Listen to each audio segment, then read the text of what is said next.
For Guinea. Hello, my name is Chester. I like a croquet and peanut butter to make my bed. Chester had his own way of doing things. He's always cut his sandwiches diagonally. He always got out of bed on the same side. He never left the house without double knotting his shoes. Chester had always had the same thing for breakfast, toast with jam and peanut butter. And he always carried a miniature first aid kit in his back pocket, just in case. You definitely had a mind of your own, Chester's mother. That's one way to put it, said Chester's father.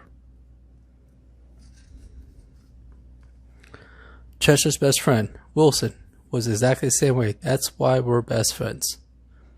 Chester would play baseball unless Wilson played, and they never swung at the first pitch or slide head first. Wilson ride his bike unless Chester wanted to, and they always use hand signals. If Chester was hungry, Wilson was too. They rarely ate between meals. Some days I can't tell those two apart, said Wilson's mother, and me either, said Wilson's father. Chester, Wilson, Wilson, and Chester, that's the way it was. They loved to go on picnics. Once, when Wilson accidentally swallowed a watermelon seed and cried because he was afraid that a watermelon plant would grow inside of him, Chester swallowed one too. Don't worry, said Chester. Now that you grow a watermelon plant, I'll grow one too. Chester duplicated his Christmas list every year and gave a copy to Wilson, because they always wanted the same things anyways. For Halloween, they always dressed things as they went together. Salt, pepper, shakers, 2 mints on a string, ham and eggs. They really are 2 peas in a pod, said Chester's mother. Look at it. Chester's father. In spring, Chester and Wilson shared the same umbrella. In winter, they never threw snowballs at each other. In fall, they raked leaves together. And in summer, they remind each other to wear sunscreen so they wouldn't burn. Chester and Wilson. Wilson and Chester. That's the way it was. And then Lilly moved into the neighborhood. I am Lilly. I am queen like everything. Lilly had her own way of doing things. She wore band-aids all over her arms and legs to look brave. She walked backwards to herself sometimes so no one could say anything. And she never felt the house without her nifty disguises. Lilly waved at her cars that passed by, even if she didn't know it was them. And she always carried a loaded squirt gun in her back pocket, just in case. She definitely has a mind of her own, said Chester. That's my way to put it, said Wilson.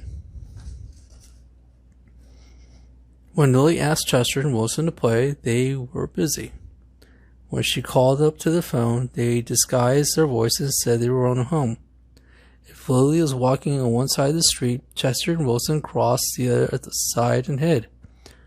She's something else, says Chester. Look at it, said Wilson. One day, while Chester and Wilson were practicing their hand signals, some other boys rode by popping wheelies. They circled Chester and Wilson and yelled personal remarks. Chester and Wilson didn't know what to do. Just when they were about to give up hope, a fierce-looking cat with horrible fangs jumped up and brushes and frightened the other boys away. Are you who I think you are? Says Chester. Asked the cat. Of course, the cat replied. Thank you, Lilly and Chester. You're welcome, Chester. Thank you, Lilly and Wilson. You're welcome, Wilson. I said, Lilly, I'm glad you're wearing a disguise, said Chester. And I'm glad you wear a squirt gun, said Wilson. I always do, just in case. Afterward, Chester invited Lilly over for lunch. You have a muscle mouse, Cup, said Lilly. Of course, said Chester. I do too, said Lilly. Same here, sang Wilson. Chester and Wilson cut their sandwiches diagonally. Lilly asked Chester's mother if she could cookie cutters, and she made stars, flowers, and bells.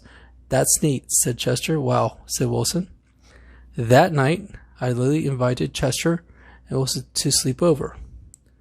You have a night, said Chester. Of course, said Lilly. I do too, said Chester.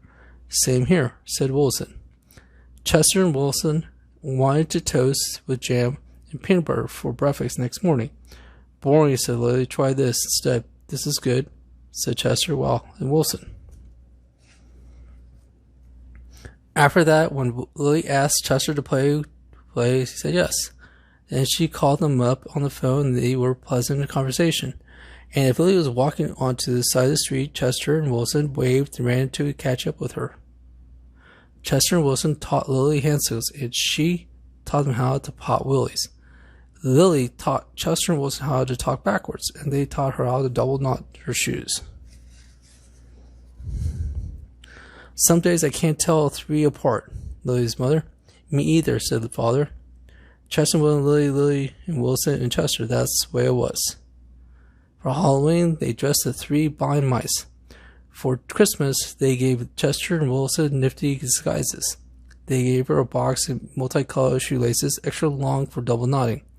They loved to go on picnics and told Lilly that they had each other swallow watermelons with seed once. Lilly swallowed 3 of them.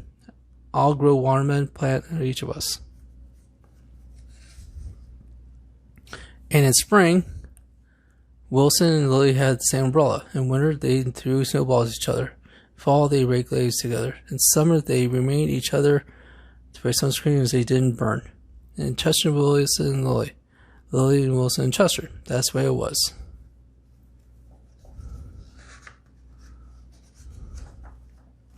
And then Victor moved into the neighborhood.